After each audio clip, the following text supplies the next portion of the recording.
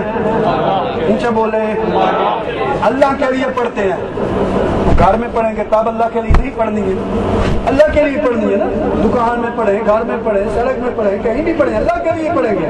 لیکن جماعت کا کیوں کہا کہ جماعت کے ساتھ ہی پڑھیں؟ کیا اس لیے تم نمازیں پڑھتے ہو، پتہ نہیں تمہاری نماز کا کیا حال ہوگا، ادھر تو ایک ہو جاتے جاتے پھر لطیفہ سن لیں، آج کوئی دن ہی ایسا ہے، وہ ایک نمازی تھا نا، وہ بڑا پکا نمازی تھا، عشاء کی نماز جو تھی نا بڑی جماعت کے ساتھ پڑھتا تھا۔ ایک دن اتفاق سے وہ لیٹ ہو گیا، جماعت ہو گئی، وہ رونا شروع ہو گیا، روئے جا رہا ہے۔ ایک اور نمازی آیا، اس نے کہا کوئی بات نہیں، چل یار صبر کر، تو رو رہا ہے، اللہ تجھے اس کا ثواب دے دے گا، جماعت کا ثواب دے دے گا، نہ رو اتنا۔ اس نے کہا میں اس لیے نہیں